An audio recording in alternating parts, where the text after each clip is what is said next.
Morning to everybody. बहुत खुशी की बात है कि आज हम लोग लेप्रोसी पर चर्चा करेंगे। आज का मुख्य चैप्टर है डिसएबिलिटी प्रिवेंशन।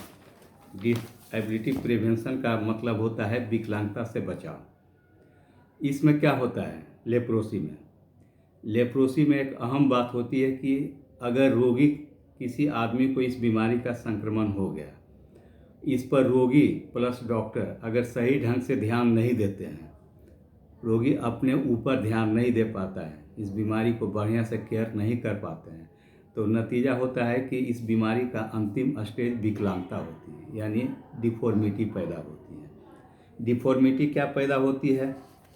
इसमें रोगी अंधा हो जाता है, हाथ पैर का अंगुली टेढ़ा कुबड़ा हो जाता है, क्लो हैंड हो जाता है, रिस्ट ड्रॉप हो जाती है, पैर फेंकाता है, पैर का अंगुली नीचे झूल जाता है, यह अल्सर वगैरह हो जाता है। अगर इस बीमारी को अगर हम शुरुआती दौर में ही बढ़िया से ध्यान दें, सही ढंग से ध्यान दें, तो आने वाला समय में हम इसको डिफॉर्मिटी से बचा सकते हैं। इसमें डॉक्टर को भी ध्यान देना है, प्लस जिसको रोग हुआ है रोगी को भी ध्यान देना होगा। अगर दोनों मिल के प्रॉपर मैनेज करें तो हम इस बीमारी में विकलांगता जो पैदा होती है, जो लास्ट स्टेज इसका विकलांगता ही होता है, उससे हम उसको बचा सकते हैं। एक कहावत भी कहा गया है कि चेत चले तो काल क्यों खाए। अगर आदमी सचेत होकर चलता है, रोड पर बाएं चलना है दाएं चलना है देख के अगर चलता है, सचेत होकर चलता है, तो उसको किसी प्रकार की एक्सीडेंट होने की संभावना नहीं होती है। अगर भगवान ही ऊपर में कुछ लिख दिया है तो कोई बात नहीं। अब देखिए, हम आपको दिखाते हैं, इसमें से मुख्य कुछ फैक्टर होता है, तथ्य होता है, जो मेन बात होती है, महत्वपूर्ण बातें होती है। अगर इन महत्वपूर्ण बातों पर हम ध्यान देते हैं तो लेप्रोसी में हम लेप्रोसी केस को विकलांगता से बचा सकते हैं। अब जस्ट लाइक देखिए, yearly case detection. Yearly case detection है कि अगर रोगी को इस रोग के शुरुआत स्टेज में ही ट्रीटमेंट कर दिया जाता है। अगर किसी व्यक्ति में इसका संक्रमण हुआ तो उसके शुरुआती दौर में ही अगर हम उसको ट्रीटमेंट कर देते हैं तो नतीजा क्या होता है कि बीमारी वो जड़ से ही समाप्त हो जाती है। शुरुआती दौर में उसमें किसी प्रकार का डिफॉर्मिटी फ्यूचर में आने का डर नहीं रहता है। एक कहावत भी कहा गया है कि जल्दी आओ पूरा पाओ, देर से आओ अधूरा पाओ। जितना जल्दी आता है पूरा पाओ, यानी बीमारी समेत ही उसका जड़ से ही समाप्त हो जाता है। लेस्ट स्टेज में आता है तो वो अधूरा पाता है, कुछ न कुछ दिक्कत रही जाती है, भले हम उसको डिफॉर्मिटी से बचा लेते हैं। इसके लिए है क्या कि रिस्क फैक्टर जो कुछ है, माने जो खतरा से अंदर में बाउंड्री लाइन के अंदर में है, वैसे लोगों पर विशेष ध्यान देने की ज़रूरत पड़ती है। जस्ट लाइक कोई हाई एनिडेमिक एरिया में रह रहा है, पूरी आपका ओवर क्राउडिंग एरिया में झुग्गी झोपड़ी में रहता है, जिसमें वेंटिलेशन वगैरह ETC जो हम पिछला चैप्टर में बता चुके थे। दूसरी बात है, यहाँ दूसरा पॉइंट है, आप देखिए प्रॉपर डायग्नोज। प्रॉपर डायग्नोज का भी उतना ही महत्व होता है विकलांगता से बचाने में। प्रॉपर डायग्नोज का मतलब होता है कि इसमें रोगी का एज के हिसाब से, रोगी में लोड ऑफ बैक्टीरिया के हिसाब से, रोगी के वेट के अनुसार ट्रीटमेंट किया जाता है। बैक्टीरिया का कम लोड है तो PV चलाते हैं, ज़्यादा लोड है तो MV चलाते हैं। 6 महीना का 1 साल का होता है। अकॉर्डिंग टू एज के अनुसार इसका एडल्ट एज होता है, चाइल्ड का होता है। 10 से 14 साल में चाइल्ड हो गया, 14 साल से ऊपर हो गया तो एडल्ट में आ जाता है, 14 से अगर नीचे है तो अंडर वेट में आ जाता है। उस पर भी ध्यान देने की ज़रूरत होती है। अगर कोई आदमी 14 साल का है भी, अगर वेट उसका मोर देन 35 है, 13 साल का है मोर देन 35 है, 40 है, वजन में है, तो वैसे स्थिति में उसका हम एडल्ट का ट्रीटमेंट देते हैं। तीसरी बात आप देखिए, रेगुलर ट्रीटमेंट। हर रोगी के लिए रोग जो उसके पास में है, PV का है कि MV का है, तो हर रोगी के लिए जो है कि रोग का दवा निर्धारित दवा है और उसको निर्धारित दवा को निर्धारित समय में पूरा करना रहता है।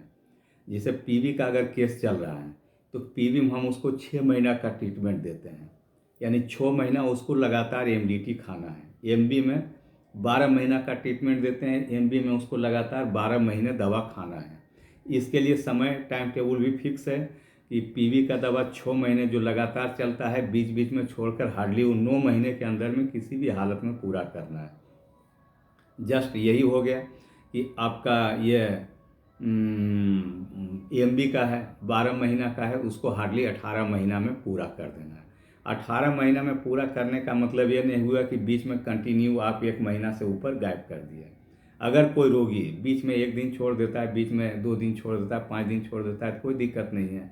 अगर कोई रोगी ऐसा होता है कि ईंट भट्ठा पर काम करने के लिए गया, 1 महीना 1.5 महीना 2 महीना उधर ही रह गया, उस बीच में वो दवा नहीं खाया, यानी छोड़ छोड़ के जो दवा खाता है, तो वैसे स्थिति में विकलांगता होती है।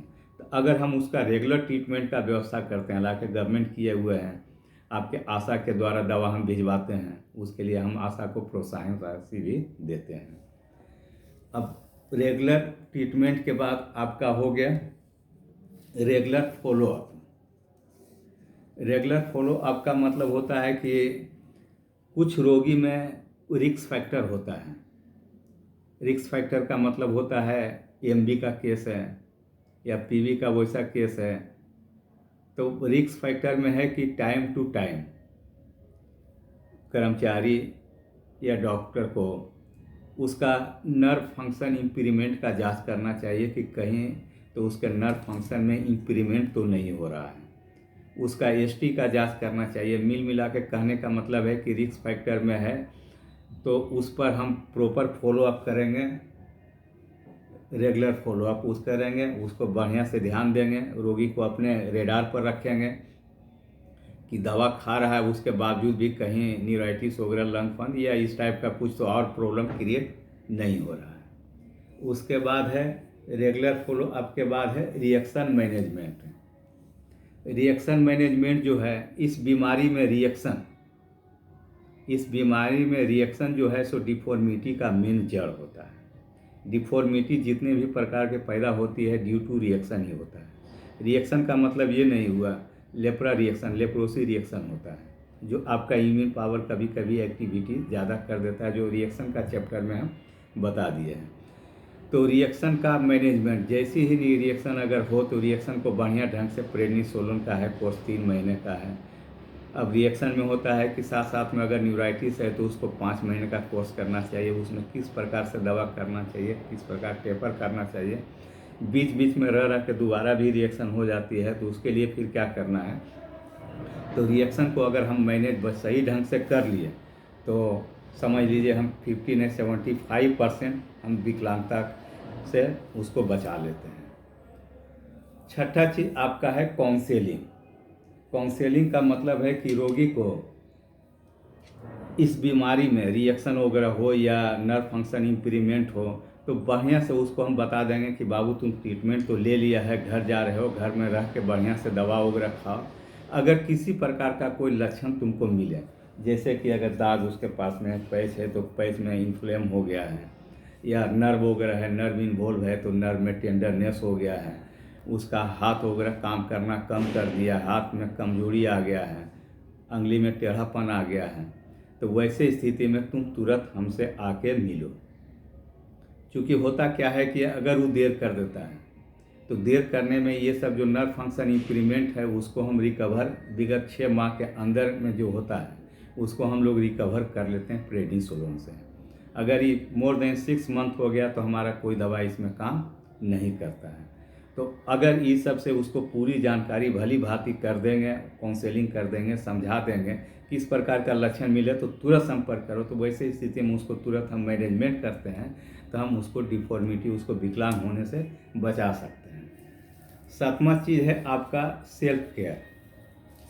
सेल्फ केयर का इन द सेंस ये होता है कि उसको अपने ऊपर ध्यान देना। उसके लिए कुछ टिप्स होता है जो कि रोगी को बताना पड़ता है।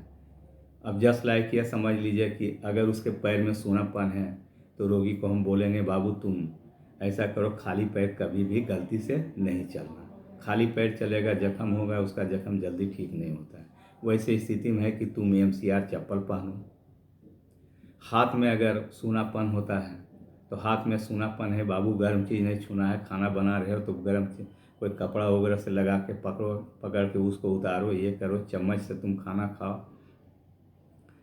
ड्राइवर है, गाड़ी चला रहा है, हाथ में सूनापन है तो उसमें कपड़ा उस जगह बांध के यूज करो, या हाथ में कुछ ग्लव्स वगैरह इस टाइप से लगा लो, हाथ में घर्षण हो रहा हो तो आफ्टर ऑल इसमें डिफॉर्मिटी पैदा होती है।